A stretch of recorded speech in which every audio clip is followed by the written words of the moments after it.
Afternoon, everyone. As you know, that we work through any technical difficulties that we may have. And if I happen to freeze by any reason or means, the panelists will continue on without me. So thank you all for joining us today. And I hope you're enjoying the conference. This is the Health and Wellness panel, and I'm Sandra Victorino, the moderator for today's panel. My day job is Director of Acute Care Services at the Providence Center, which is a community mental health center. I will soon be the Director of Workforce Development for Care New England.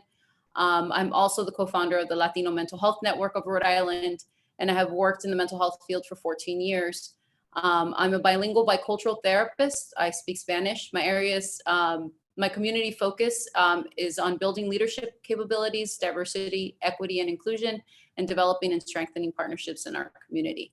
I am going to call on the panelists and have them introduce themselves. So we're going to start with Barbara. Barbara, do you mind introducing yourself?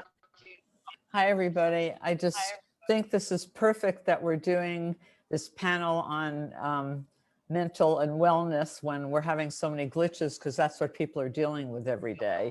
So I am a life coach with a background in psychology, corporate training, hypnosis, and more than anything for me, cross-cultural spiritual practices and rituals. I've written 2 books on it, The Joy of Ritual, The Joy of Family Ritual.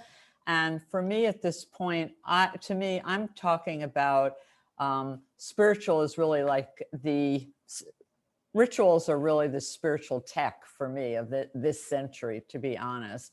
So I bring them all together to work with my clients to be really grounded and focused and get clear on what they want, and then get the practical tools that they need. So that's really where I am, and I'm in New York City. Thank you, Barbara. Nancy? Hi, everyone. Good afternoon. My name is Dr. Nancy Argueta, and I am a licensed clinical psychologist. I'm based out of Los Angeles, and I work for the Department of Veterans Affairs, where I'm currently the lead psychologist in a program called Trauma Recovery Services, where we offer cognitive behavioral therapies for the treatment of PTSD. So I do training there as well. And I also have a private practice that's based in Beverly Hills, and I'm very excited to be here with you all today. Thank you, Nancy. Iris. Hi, everyone. My name is Iris Tong. I'm a primary care physician at the Women's Medicine Collaborative in Providence, Rhode Island. I am an associate professor at Brown University in the Department of Medicine, and I teach medical students as well as medical residents. My particular interests are women's health and medical education. Thank you. And Fabiola. Good afternoon, everyone. My name is Fabiola Powell. I'm a bilingual bicultural licensed psychotherapist based in Massachusetts. I work with a diverse clientele, which includes children and families, adolescents, and women. My specialty areas are stress and trauma-related disorders. And I'm the author of Faith's Legacy, which is a personal family memoir which explores how the role of trauma, faith, and mental health interplay across 3 generations of an immigrant family. Nice. Thank you so much. So in the midst of all of these lovely things, and as we're going through our own technical difficulties here, one of the things I wanted to ask you ladies is, in these changing times, how do you protect your mental health? And I'll go ahead and start with Barbara, if you want to go ahead and give us feedback on that. Sure. So the first way I protect my mental health is try to have a sense of humor, because we just can't take all of this that seriously. We can't move into perfectionism when we have technical glitches or things like that. So I try to really protect my energy and take a look at, is this really going to matter next week, next month? And if it's not, I just have to let it go. So I found many ways to do it, but that is one of the biggest things. And the second big thing for me is really protecting myself from what my friend Dr. Judith Orloff calls energy vampires. So who are the people and possibly the situations that just suck me dry? And they may or may not mean it, but I have to really pay attention to who energizes me, where is it equal, and where do I get off a phone call or a Zoom and I'm so tired I just want to have a nap or a bottle of wine, you know, so that's a real big thing for me as well. Thank you, Barbara. Nancy? So I think that one of the things that I've really done to try to protect my mental health is really kind of think about what my non-negotiables are for myself. So there are some things that I think that I'm a little bit more willing to kind of flex on, and then there are some things that I know that are just non-negotiables for me. So things like spending time with some of my families. Sundays are off limits for me, so I don't do any work. My colleagues know this, my friends know this, my clients know this, and so there are certain things I do that are that I just really do protect for myself. And I think that part of that is also just sending a message to myself that those are really important boundaries for me to have, but also important for me to communicate those boundaries to other people as well. And I think that can be challenging sometimes, because sometimes we feel pulled to kind of do more and more. But I think that when we start to set those boundaries, it can actually help people respect us a little bit more and really know that those are things that are important to us. Thank you. Iris? Yeah, so I think oftentimes when people think about health, they think about physical health and they don't really think about mental health or emotional or psychological health. Many years ago, someone told me to really take care of your relationships, that you can't take them for granted. They need time. You need to dedicate time to them. You need to take care of them and pay attention to them. And I think it's the same for mental health. Like, we need to recognize that is part of us and we need to take care of it. And so I think the panel now knows that sleep is very important to me, and that is key to my mental health, that I must sleep. But other things, eating right, exercising, and then just being mindful of knowing that you need to take care of this side of you, and to be proactive and to reach out to your counselors, your therapists, your spiritual guiders, and I think the lastly also is to be aware that sometimes we are treating ourselves without knowing it. When we have a stressful day and we come home and we have a drink to relax, that is in response to something. And so to be mindful, to think about what are ways that we can take care of ourselves, and to be careful and to realize that maybe some of our behaviors are maladaptive in order to take care of that side of us. Absolutely. I think that those are all very important. I think we often don't take that into consideration, is how much of something we're doing and is it still working for us. I often used to talk to my runners that, were they stressing themselves out? And so it's really looking at a balance in our lives. Fabiola? Hi, good afternoon. When I think of ways that I try to protect my mental health, I always start with, I think it has a lot to do with how we start our day.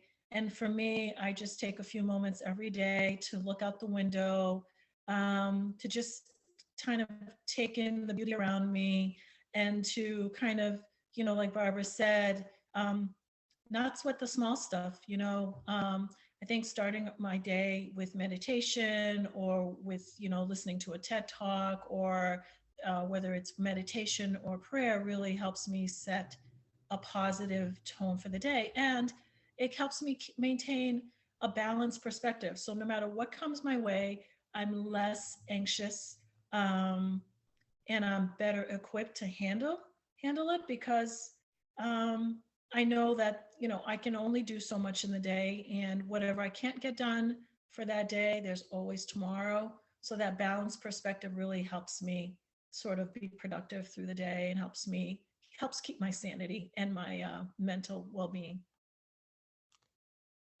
Absolutely.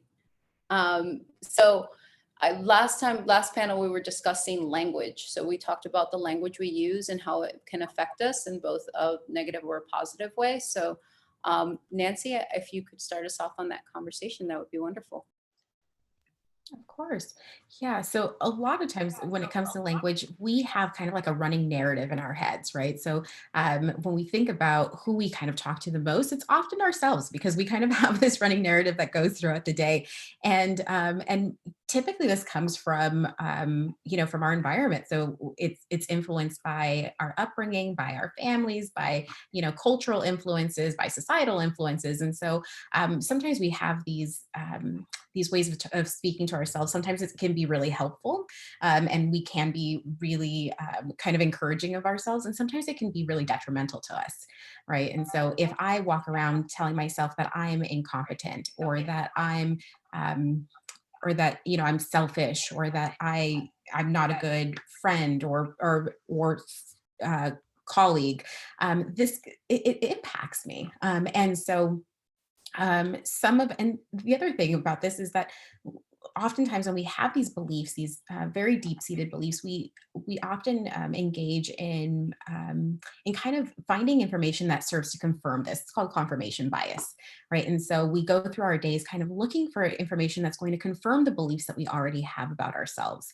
And unfortunately, for a lot of us, when we're feeling stressed, when we're feeling anxious or depressed, that tends to be more negative in nature. And so if I do a presentation and 10 people give me feedback and 8 of them say that was fantastic and 2 of them say, it was all right, who am I going to listen to? The 2 that said it was all right. And then I might even distort that even further and not even say to myself, oh, they said it was all right. I might say they think I'm an idiot. They think I don't know what I'm talking about. And so the way that we talk to ourselves, the way that we pick up information and we process that is really, really important. And so I think that's something that I try to share with my clients, is the importance of being mindful of what are the types of thoughts that you're having, and how are those serving to confirm or disconfirm some of the things that may or may not be helpful to you. And then asking 2 questions. So one is this accurate? And the second question is, if it is accurate, whether or not it's accurate, is this helpful? Right? Because oftentimes those 2 questions can kind of help us better assess situations and start to kind of be a little bit more resilient in those situations. Absolutely. Iris, would you like to share? Yes, so we talked about this in the earlier session too, that we tend to focus on the negative. Just like Nancy was saying, you come home, you've had so many interactions, you come home and the first thing you say is, oh my gosh, you'll never believe what happened to me. And it's usually that negative interaction that you remembered. So if people don't know about this, 3 Good Things, it's an app. It's work done by Dr. Brian Sexton from UNC and Duke. And what you do is at the end of the day, you log into this app, 3 good things that happened to you, or 3 good things that you made happen as well. So it could be, and for example, with each good thing, you're going to associate with an emotion. So the example I gave is, my husband told me a joke and I laughed so hard that I cried. And the emotion that I would associate that is amusement. Or I finished playing a duet on the piano with my son. And the emotion I would associate with that is happiness. And maybe the third thing I would say is, I set out time to go walking and I finished a 30-minute walk. And the emotion would be, accomplishment. But these are 3 things that you set out to do, that you made happen, that you took time to happen. And their studies have shown from Dr. Brian Sexton is that when you consistently think about the positive things, you change your perspective. You don't focus on the negative all the time, but it takes practice. And similar to what Fabiola was saying about in the morning, she'll just look out the window. It's that mindfulness, right? It's that moment of just taking time to take stock of what you have, what you've done, what you are doing every day to maintain these relationships, taking the time to spend with your family, taking the time to take care of yourself, taking the time to go and exercise, taking the time to, laugh with your spouse. And if we, are mindful and pay attention to these positive things, we can change our perspective. Hi, I'd like to piggyback on that if Yeah. I Go Sandra. ahead. Both Nancy and Iris bring up very good points. You know, the app, whether you record your positive moments through the app or whether you like to maintain a journal, I think it's really helpful to kind of take stock of the positive things that you do throughout the day, because over time, you know, you can look back at a week and say, wow, I had a really good week. I had a really productive week. And then that you can kind of build off of that over several weeks into a month and look back at the month and say, wow, I had a lot of positive things. I did a lot of positive things this month. And that's really important, because when we don't take stock of what we have around us and we aren't present in the moment, we are missing life as it's going by, right? We are, you know, we're more focused on the destination, and we lose sight of the journey, right? Life is a journey, and it's meant to be experienced moment by moment. And so this is really key, that this idea of mindfulness and being present allows us to enjoy the moments that life presents us, right? Life gives us opportunities and moments to experience to its fullest, but we can't, because we are so wound up in everything that's going on around us, whether it's you know, the news or social media or all the different things that pull our attention away. So I think those are really key things. And then to Nancy's point, the negative self messages are really important as well, because they impact our self-esteem.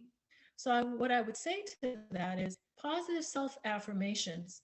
You know, I had a friend that struggled with this for years, and she literally wrote out quotes, positive things about herself, and she put it in front of the mirror when she got up in the morning to get ready for work. She would put them on her computer. She'd put them in key places throughout her space as reminders of positive things about herself. And you know, we may not all need those things, but I think it's helpful to kind of have that, kind of to just kind of be aware that we do have a lot to offer, and we, you know, and to embrace those positive self statements about ourselves. So Absolutely. Nice little summary. It's like the therapist in you, Fabiola. Barbara. So I just want to agree with everything everybody has said, and a couple of points. Number one, as we talked about this morning, women especially are so hard on themselves, and we're into we should, we heed, you know. And one of the things that I do and I teach people to do is, when you do that, stop and just go, I'm sorry. And literally pat yourself, because your brain doesn't know the difference between you apologizing and touching yourself gently and someone else. So it reads it in a very positive way. And then to the point about the app and the journal, which I agree totally. I'll show you, I brought this because we were talking about this morning. So this is what I have. It's a success jar. And every time I do anything, even the smallest thing, anything that I intended and I do, I'll put a penny, a dime, a quarter, a dollar. And when I work with companies, we do it as a team. So a team will come together, a family can do it together. And you literally watch it grow. So it gives you a direct message that you are accomplishing things. And then when it's finished, you use the money to do something really nice for yourself. So if it's for your family, I mean, it doesn't matter. It could be a special pizza that you buy for the family, or for you, maybe it's getting a pedicure, something for, you know, self-care. But it's important to treat yourself as precious and special. We talked about this on the panel this morning, because if you don't treat yourself as someone who's precious and special, no one else is going to. And someone shared with me at the beginning of this pandemic a ritual that they do when they wash their hands. And I've shared this with thousands of people, and it is really so simple, but makes such a big difference. So when you wash your hands from now on, imagine that you are washing like a precious teacup that was passed down 3 generations from your family that you can't replace. And just that act of treating yourself as precious and special shifts how you think about yourself and how you think about other people. And again, to everybody's point, the language that we use. So one of the things I've noticed a lot is people are going, I should. Even saying I should exercise, that has such a heaviness to it. For me, it's better to say I choose to exercise, because it has a lightness. It's moving from being reactive to being proactive. And the more you could be proactive in uncertainty, because right now we're all living in massive uncertainty, the stronger we are, which is actually, and I don't know if it's Iris who mentioned it, or Nancy or Fabiola said, the basic needs. We're going back to Maslow right now. So anytime we're in an uncertainty, we feel powerless. So people go right to the basics. And I'm convinced that's why everybody stocked up on toilet paper. They needed the basics to feel safe. And then eventually, after they got the water and the toilet paper and the cleaner and all of that, then they started moving to buying the new TV or the weights, or, we expanded. But in the beginning, all anyone was buying were basics, because it made us feel safe. So I know we've jumped a little, but I think that it's all works, on the same vein here. So be nice to yourself. It's the biggest message. Thank you, Barbara. No, it's interesting because I do have a friend that, went and bought all kinds of exercise equipment after the toilet paper. And I'm like thinking of all those stages. So one of the other things we discussed was, I don't want to say, how do you identify burnout or compassion fatigue after Nancy used her terminology. So I'm going to let her do that in this question. So we can go ahead and start. Nancy, if you want to start with that, and then we can move on. And feel free to jump in if you have an urge to answer the question before I get to you. Thank you. Yeah, so burnout is, I think that the literature and the research started really looking at burnout with respect to professional burnout. So looking really in the workplace and how is that coming up for people. And in more recent years, they've started really expanding the research to parental fatigue or parental burnout and burnout in other areas, because this is so prevalent, right? And especially because in our society, there's so much around productivity and just staying busy and just always being able to do more. I think that, we are really reinforced as a society for being able to multitask, for being able to just always do a little bit more and a little bit more. And, when you look at other countries and they say, well, we live, or we work to live, and Americans are often viewed as, we live to work. I think that there are a lot of beliefs around the importance of being productive and working, but also that comes with a big, it has a big toll on us, which it comes out in the form of burnout. And burnout can come in, it can show up in so many different ways. And I'm sure Iris can speak much better than I can to how it comes up physically for people. But it's so important to be able to practice mindfulness and figure out, for me, what does that look like when I'm starting to feel burned out? How can I tell? I can tell you, for me personally, it looks like GI symptoms. It looks like headaches. It looks like backaches and just tension in my body. And the biggest one for me is that I start to notice that I get very resentful. So when I start to notice myself getting really upset about people asking me for things that are pretty reasonable, right? That's a pretty good indicator to me that I'm probably feeling pretty burned out. And so I think that one of the things that's really important about burnout is starting to normalize the fact that burnout is a part of life. And so instead of asking, are you burned out? I think that it can be really helpful to shift from are you burned out to how burned out are you?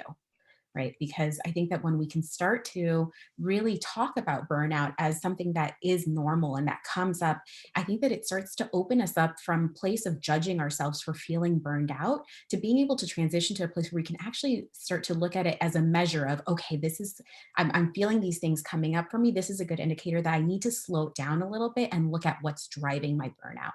Because otherwise, I think that when we think about this as either, yes, I'm burned out, or no, I'm not, then we can go to this place of judging ourselves for, why am I feeling this burned out? Look at these people are handling as much as I am, and they look really happy. Their Instagram feeds or their Facebook posts, they look really put together and happy. So why am I feeling this way? So I think that starting to transition from, are you burned out, to how burned out are you, and what's driving that burnout, can be a really important shift in kind of talking about it. Thank you. Iris, do you mind? Not at all. Yeah, and so to identify some of the symptoms of burnout, are you feeling critical of your work or your parenting, or insert activity? Are you unmotivated? Are you feeling not energetic about it? Are you having difficulty concentrating, or you don't have any satisfaction with your achievements? Sometimes you may feel disillusioned about your work or whatever situation it may be. And then those physical symptoms that you're not sleeping, you're having chronic headaches, you have chronic abdominal symptoms. And then again, pay attention to what might you be doing to combat your feelings. Are you having more glasses of wine than usual? Are you using food as your comfort? Are you having some compensatory behavior? I love Sandra's, twist on the words, not are you burned out, but how burned out are you? Because this is very common. And I think, it was Nancy's wording. And I think Nancy also said in the morning about, being in tune with what you do, because maybe that's not your symptom of burnout, but to know your triggers and to try to identify. Nancy also said this morning a little bit about feeling shame for being burned out. Somebody else can do all these things and they're fine. Why am I having difficulties? And I think that's, just adding insult to injury. You're feeling burned out. It's completely normal. It's human. And now you're going to blame yourself for being burned out. And that's just, so unfair to yourself. I think that the key is to identify and then try to seek help. Try to think about ways that you can reverse this. Are there other options for you? Can you step back and see, what is causing me to feel this way, and what can I change? Thank you, Iris. Ms. Fabiola.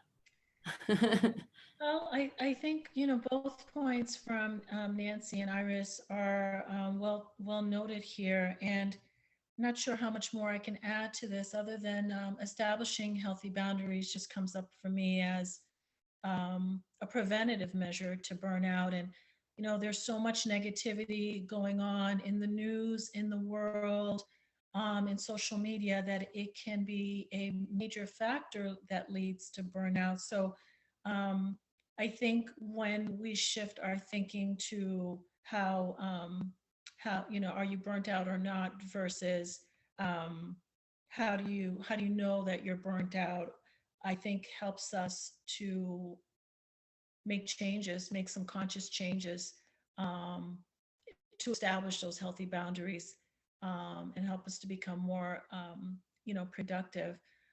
So I think those are two really key questions that hopefully all of you will take with you after today's panel, and really, kind of think about and assess for yourself, as you take a few minutes for yourself every day, and figure out what small changes you can make, to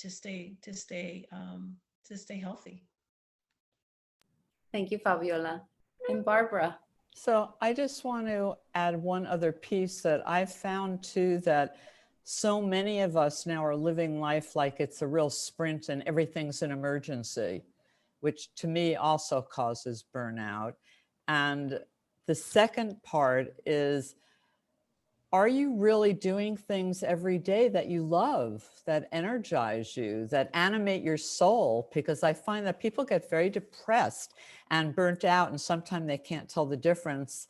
Women certainly can tell me the clinical definition, but if they're not doing anything that animates their soul and everything is a chore and they have to, it's so easy to get burnt out and exhausted and not be able to see anything anymore. So you have to weave in things that just make you happy. Joy is such a big part of this. And you know, there's so many different ways to do it that are very simple. I think we talked about this morning. You could play one song, you know, have Alexa play one song for you and dance around in your underwear if you're by yourself. You know, I have a friend who at the age of 90 took up belly dancing, you know, and was wearing, you know, those spangly things and, you know, and she would like move around, you know, just because it made her happy. I personally love to use aromatherapy because I think that also gives you a boost. So like even just going in your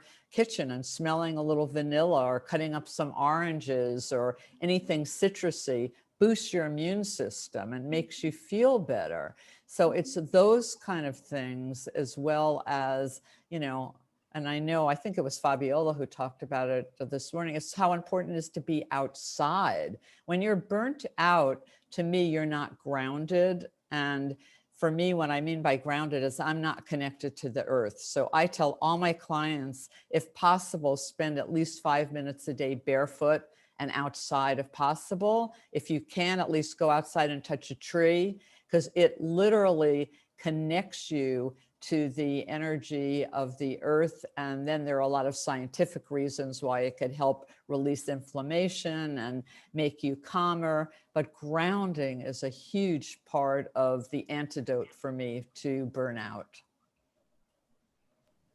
Thank you, Barbara. And you always like kind of segue us into our next question. One of the things that I wanted to add that I didn't hear in the analogy that I was taught when I was in grad school was to think about ourselves as a house and a picket fence. And you wouldn't allow someone to come and stomp on your yard. So make sure that you take care of yourself in that same aspect. So I just wanted to throw that out there because that visual stayed with me and it has helped some of my clients as well. But I think it's so great that we naturally segue ourselves into how do you do your own self-care, and what are some ways that you're assuring that you're implementing it, because it is very important. And it isn't something that as females we tend to think about until the moment and until we have to be reactive. And so if we could start off with Fabiola, that would be wonderful.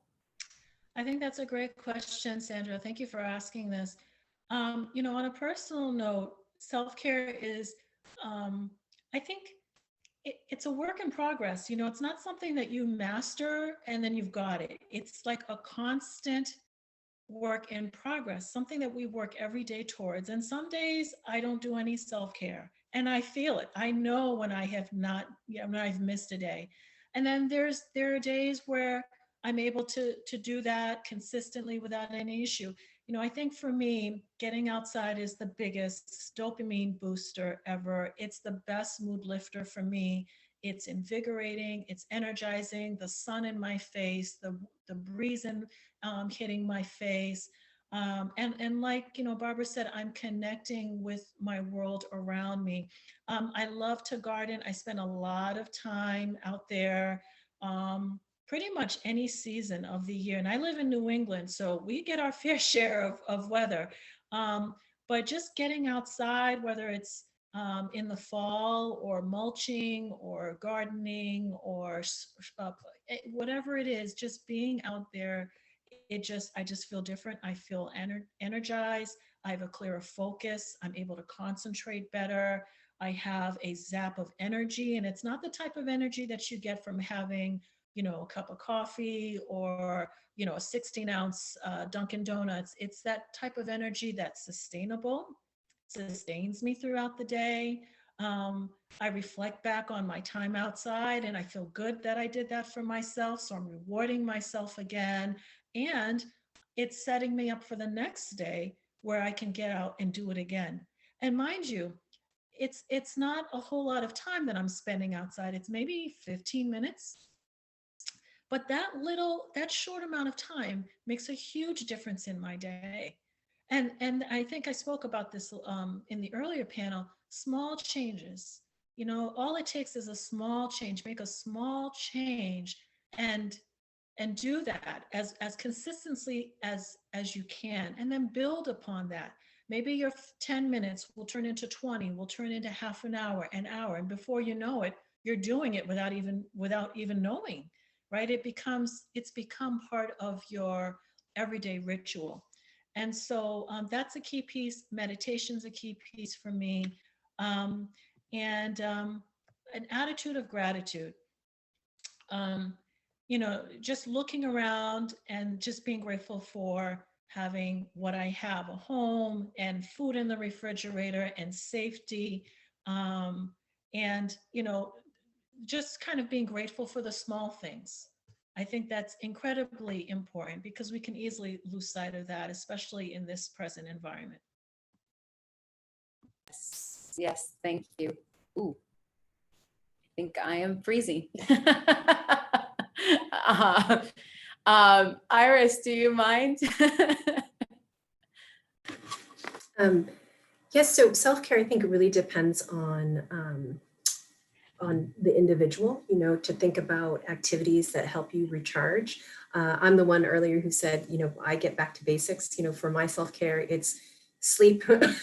Everybody knows I need to sleep, eating right, trying to exercise, and then really focusing on the activities that, I love that term that Barbara said, that feed your soul, that make you feel, better. So is it exercise? Is it spending time with your family? Is it playing music? Is it, whatever it may be? Is it spending time with your friends?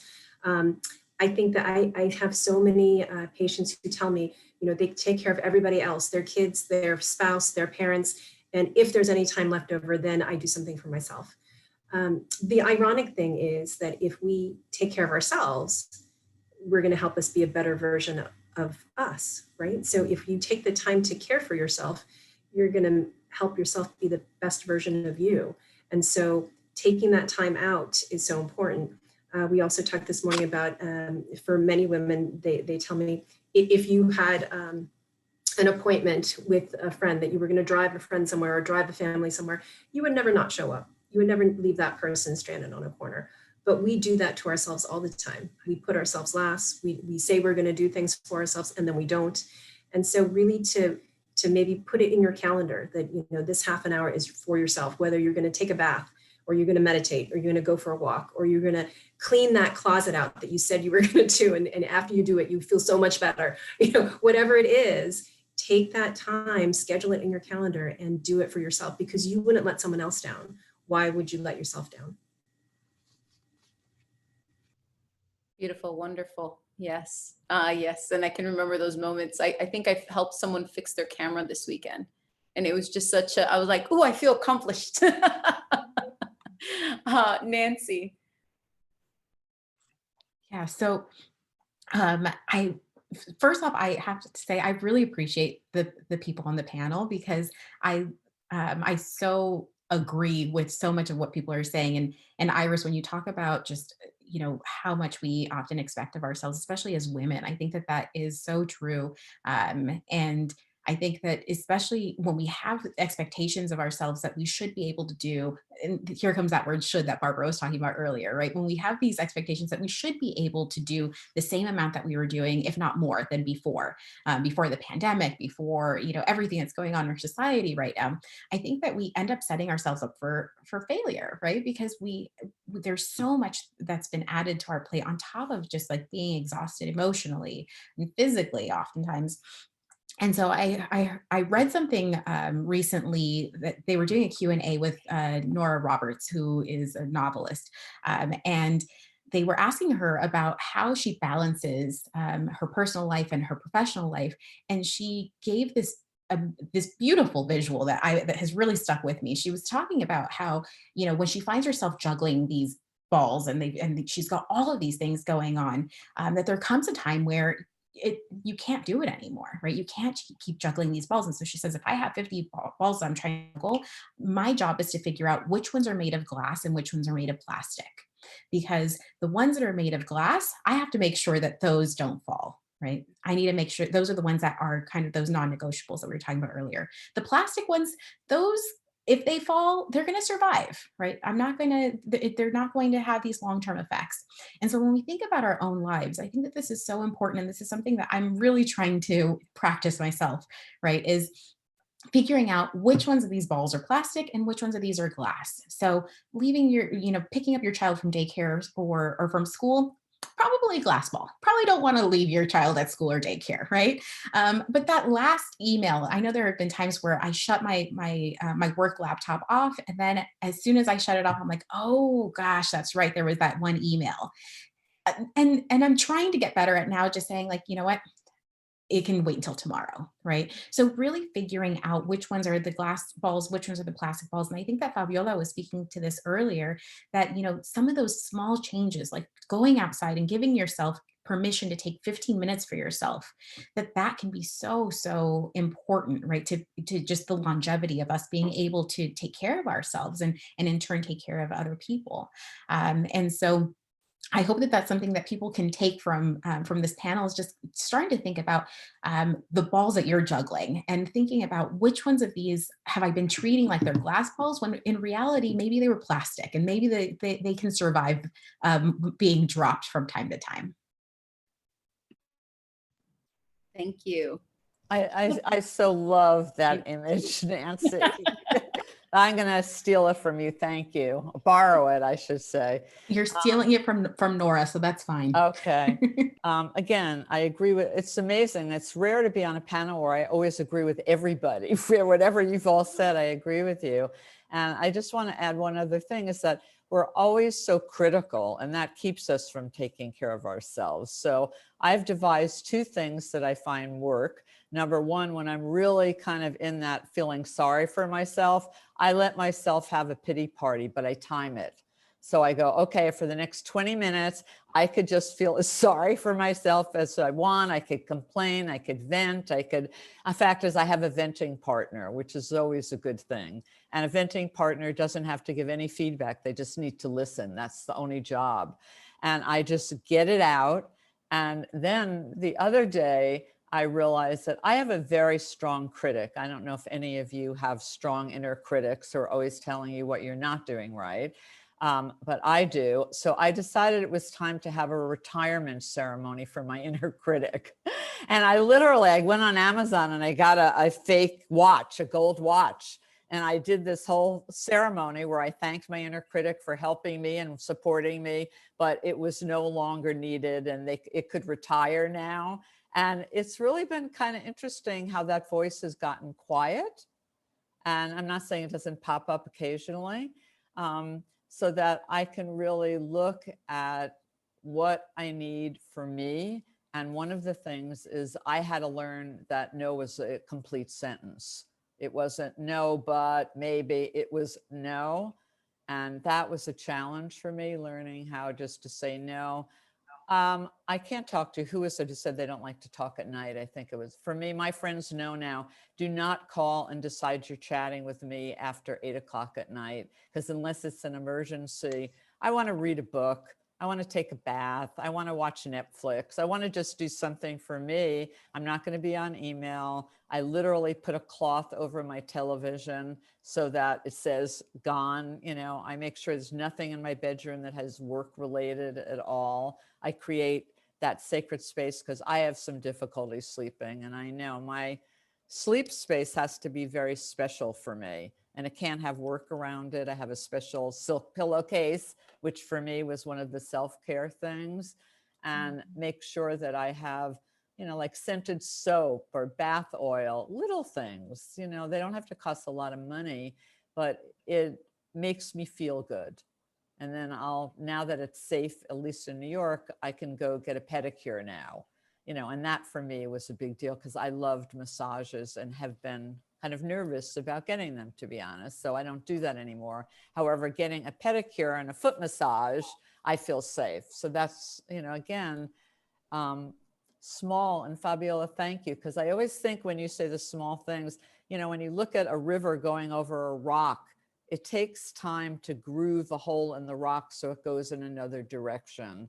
And in my experience, it takes a minimum of 21, 40 days to change that you know, the neuropathways in the brain. So the small, consistent action steps, even if they're tiny, in 6 weeks, you could almost change a whole pattern, depending what it is. And I think, again, for all of us, just be nice to ourselves and, you know, do things that make us feel good. And then we'll be nicer to other people, as you all said. That's wonderful. Thank you so much, Barbara. I really appreciate this panel. I have this lovely print behind me that says it's going to be okay. So that's my affirmation every morning. That's what I look at. And so, you know, those beautiful reminders, and you guys have done an excellent job of doing that for all of us. Any words of wisdom that you have to wrap us up? We have 10 minutes left. And so I want to see if you guys have anything that you guys want to add to giving to us out here in the audience. I do. I would say pay attention to your energy level throughout the day. And what I mean by that is, are you a morning person or not? If you're a morning person, maybe the heavier tasks that require more concentration, more energy, maybe those are to be put maybe later on in the day. For myself, I'm not a morning person. I need a couple of hours to kind of get into full gear and like I get into the swing of the day. So I hold off those heavier projects or work that requires more concentration for maybe late morning, early afternoon. The other thing that I'll say is, for many of us, what we're talking about is a new concept, right? Like we didn't grow up seeing our parents do this, right? Or our family members do this, right? So we have no sort of map or template, if you will, on what this actually looks like and how you actually implement this. So I would say, as you attempt to implement small incremental changes towards your mental health, give yourself permission to make mistakes, to try new things. If one thing doesn't work, try something else. Don't give up. Protecting mental health is a day-to-day challenge. As I said, it's not something that we master and we've got it and that's it. It's going to change based on how your life is, you know, the demands that your life calls for. So be able to adapt to the changes that are happening in your life and implement those small changes as you go along. For a period of time, it may be, you know, it may be aromatherapy. And then as life shifts gears, it might be that walk, or it may be exercise or dancing, like Barbara said, or whatever it is. Be willing and open to adapting to your life as it changes. So those would be the two key things that I would say.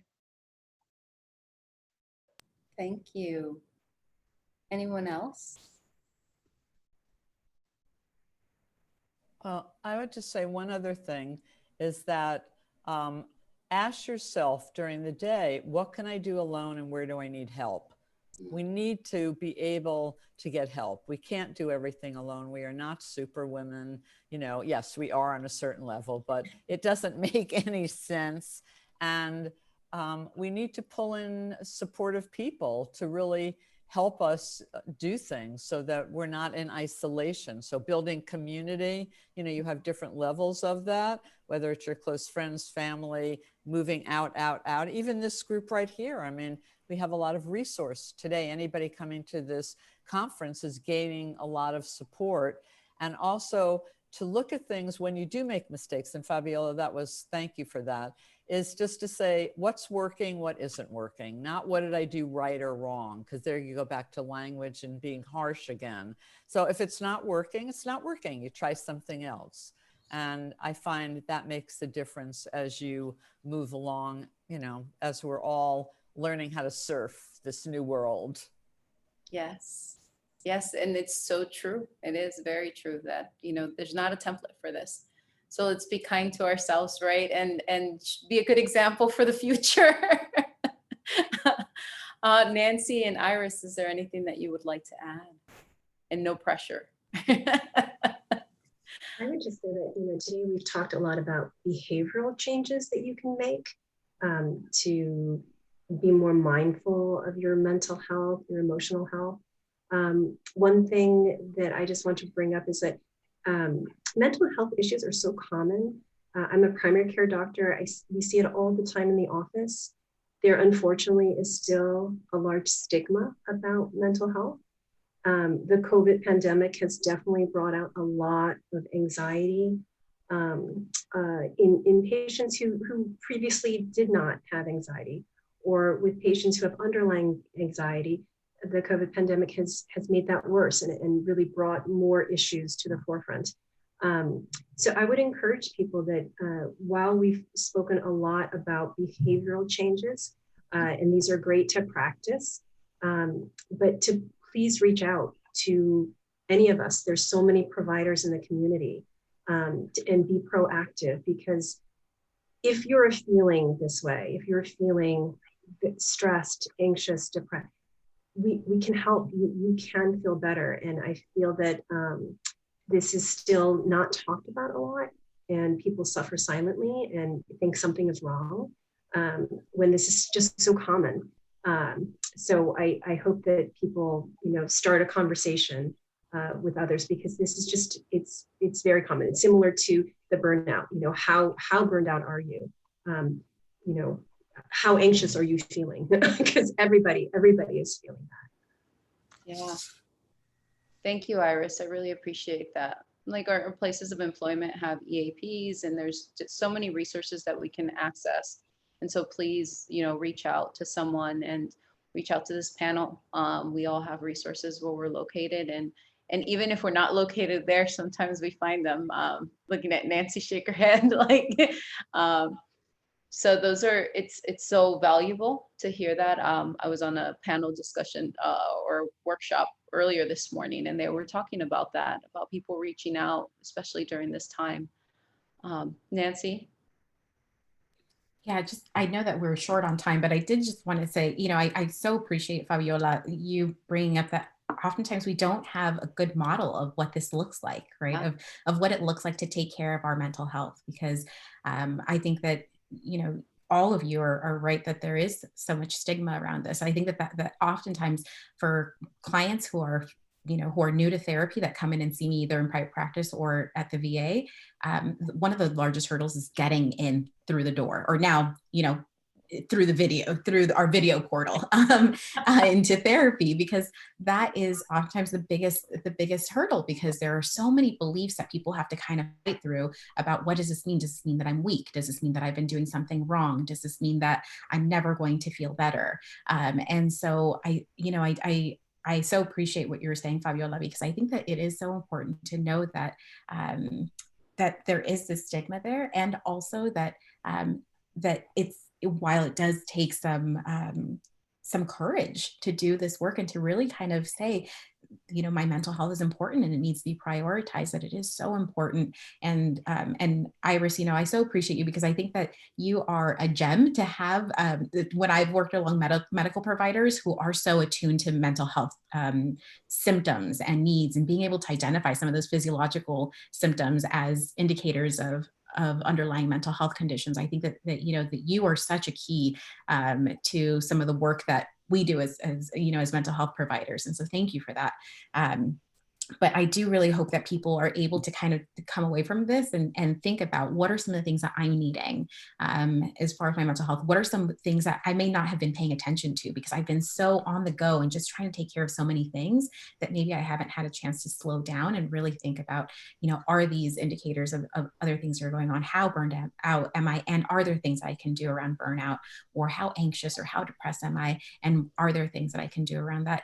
And if not, what support do I have, right? Because the reality is that, we're in a time right now where there's only so much that we can do. And as humans, we like to feel like we're in control. That makes us feel safe. But when we're in a time where there's so much out of our control, what can I do? What sources do I have for support? And I love, Barbara, that you have a venting buddy. I think those are so important. So is there a venting buddy that I can utilize for support? Are there mental health providers that would be helpful if I need more formal mental health treatment? So yeah. So thank you all. It's been so nice to be part of this panel. So thank you again. So we Likewise. are right at time. We are 1 minute away. So I do want to say thank you, everyone. Thank you to the R.I.S.E speaker team that brought us all together. They did an excellent job of bringing you all together, from the spiritual to the medical and to the mental health component of things, and blending that for all of us. So I do appreciate everyone's time, and I hope that you enjoy the rest of the conference. Thank you so much, everyone.